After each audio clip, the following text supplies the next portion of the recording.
मंदिरों में हम देखते हैं कि अक्सर लोग भगवान की मूर्ति की परिक्रमा करते हैं।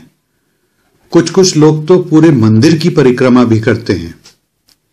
क्या आप जानते हैं कि इसका कारण क्या है? दोस्तों, परिक्रमा करने की यह प्रथा प्राचीन काल से चली आ रही है और देवताओं की मूर्ति के चारों तरफ परिक्रमा करना कोई अंधविश्वास नहीं है, इसका एक वैज्ञानिक आधार भी है। अगर आप भी भगवान की मूर्ति की परिक्रमा के बारे में जानना चाहते हैं और इसके लाभ प्राप्त करना चाहते हैं तो इस वीडियो को अंत तक जरूर देखें। नमस्कार मित्रों, मैं हूं आपका सौरदेव संदीप कटारिया। आगे चलने से पहले मैं आपको याद दिला दूं कि यदि आपने हमारे चैनल को अभी तक सब्सक्राइब नहीं किया है तो इसे तुरंत सब्सक्राइब करें ताकि हमारे द्वारा दी गई महत्वपूर्ण जानकारी आप तक लगातार पहुंचती रहे।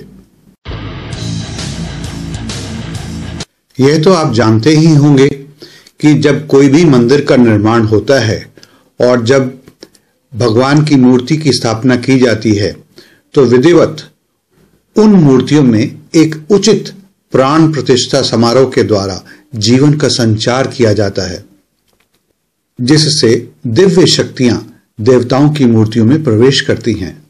तत्पश्चात भगवान के केंद्र बिंदु से दैवीय चुंबकीय तरंगों का प्रवाह बना रहता है। यह एक सर्कल यानी कि गोले के रूप में मूर्ति के चारों तरफ फैलता है। भगवान की मूर्तियों के पास इन चुंबकीय तरंगों का प्रभाव बहुत मजबूत होता है और जैसे जैसे यह सर्कल यानी कि गोला बड़ा होता जाता है, इसका प्रभाव भी कम होता जाता है। इसलिए सकारात्मक तरंगें जो कि देवताओं की मूर्तियों के नजदीक होती हैं, एक व्यक्ति को सकारात्मक रूप से प्रभावित करती हैं, यानी कि पॉजिटिव स्पिरिचुअल वाइब्रेशंस का असर व्यक्ति पर पड़ता है। यह दिव्य तरंगें घड़ी की सुइयों की डायरेक्शन में घूमती हैं, यानी कि क्लॉकवाइज डायरेक्शन में। इसलिए यह प्रचलन प्राचीन काल से चला आ रहा है कि मंदिर में देवताओं की मूर्ति की परिक्रमा की जाती है। प्राण प्रतिष्ठित मूर्तियों के चारों तरफ चुंबकीय क्षेत्र में सकारात्मक तरंगों के प्रभाव से लाभ प्राप्त करने के लिए यह परिक्रमा हम सब करते हैं। ये सकारात्मक तरंगें हमें ईश्वरीय आशीर्वाद प्रदान करती हैं, हमें शक्तिवान व मजबूत बनाती हैं और सभी प्रकार की समस्याओं व आपदाओं से हमारी रक्षा करती हैं।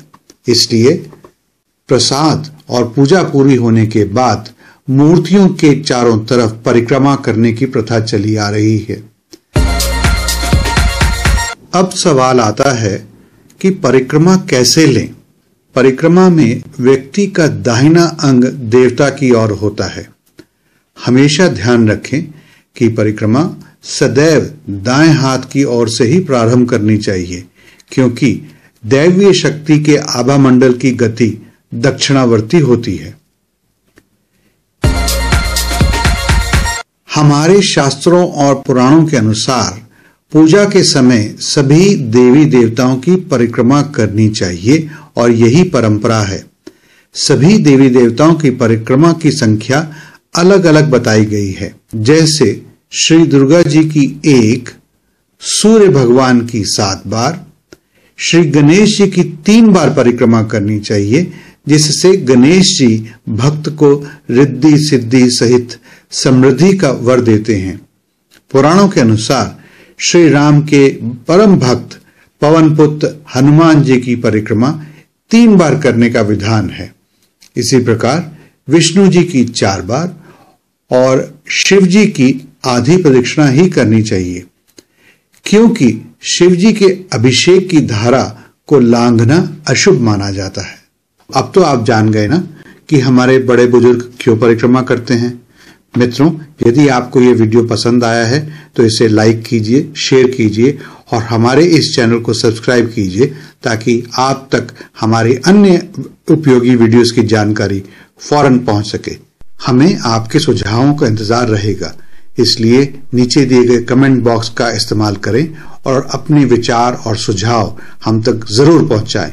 मित्रों, आज मैं आपको एक बहुत ही फायदेमंद YouTube चैनल के बारे में बताऊंगा। इसका नाम है कैरियर्स एंड मनी।